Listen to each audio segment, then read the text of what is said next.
외연 확장과 당 통합을 내걸고 분주한 이재명 더불어민주당 대표. 방금 들으신 대로 이번 주 내내 비명계 인사들과 만납니다. 정치부 장가희 기자와 뉴스 추적해 보겠습니다. 어서 오십시오. 우선 이 대표와 김부겸 전 총리 지금 만나고 있겠네요?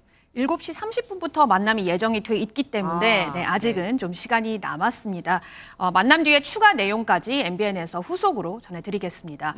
이 대표는 앞서서 지난주까지 박용진 전 의원 그리고 김경수 전 경남지사와 만났고요.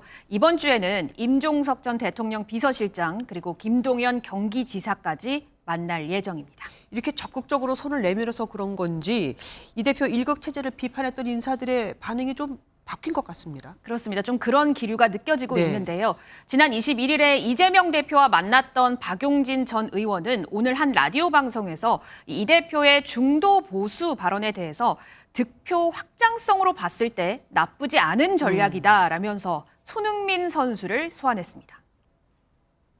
손흥민처럼 왼발 오른발을 다 써서 골문 어느 쪽에서 슛을 때려도 골을 넣을 수 있는 게 성과를 만들어내는 진보여야 진짜 진보지.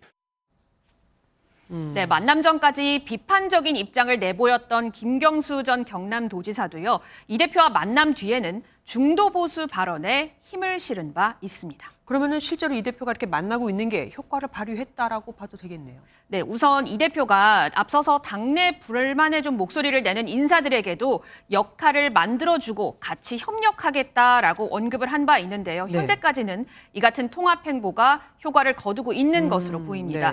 하지만 이 결국 통합의 끝에는요, 민주당을 나간 이낙연 전 국무총리와도 함께 만날 수 있느냐 하는 질문으로 귀결될 수 있는데 오늘 이 대표 측에게 문의를 하니까 이 대표가 이낙연 전 총리를 만날 계획은 아직까지는 없다라고 했습니다.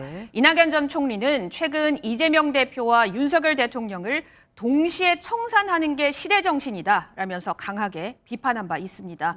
지난 총선에서 이른바 비명 행사한 비명계 원외 조직 초일회와의 만남도 관심을 끄는 대목입니다. 이 대표가 이렇게 개인적으로 노력도 하지만 민주당 차원에서도 많이 도와주고 있더라고요. 그야말로 똘똘 뭉쳤습니다. 맞습니다. 지금 이 민주당이요, 17개 시도당에 혹시 있을 조기 대선을 준비하는 차원에서 지역별로 공약을 좀 취합을 해서 보고를 해달라 이런 공문을 발송을 했습니다. 지역 입장에서는요, 이 수건 사업이 향후 대선 공약이 되고 또 실행이 될 수도 있는 부분이기 때문에 총력을 다하는 모습입니다.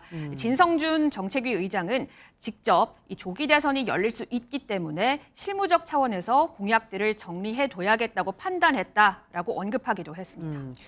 여러 공약이 있겠지만 민주당이 특히 뭐 잘사니즘 이런 얘기까지 먹사님 얘기까지 하면서 경제 쪽으로 많은 관심을 갖고 있습니다. 그래서 이제 오늘은 이 대표가 경제 전문 유튜브 방송에 출연을 했다고요. 그렇습니다. 일각에서는 사실 이재명 대표의 우클릭 행보에 대해서 이거 가짜 우클릭이다 이런 얘기도 좀 나오고 있고 한데 이런 거를 좀 불식을 시키고요. 또 실용적인 이 실용주의 이미지를 굳히기 위해서 유튜브 방송에 출연한 것으로 보입니다. 농담이 아니고 뭐 어떻게 될지 모르지만 우리 민주당이 집권을 하면요. 아무것도 안 한 상태에서도 3,000포인트를 넘어갈 거라고 봅니다. 네, 코스피 3,000포인트를 언급하면서 좀 경제 정책에 대해서 굉장히 자신감을 나타냈습니다. 이 대표는 이 비상계엄 이후에 민생 안정화를 위한 여러 경제 정책들을 선제적으로 내세우고 있는데요. 그러면서 이 집권 여당이자 보수 정당으로서 원래 이 역할을 해야 할 국민의힘은 극우 정당이다, 내란 정당이다 이렇게 정의하고 있는데요. 전략적으로 이런 프레임을 만들어서 외연을 좀 넓히고 있다 이런 분석이 나오고 있습니다. 지금까지 장가희 기자와 함께했습니다. 고맙습니다.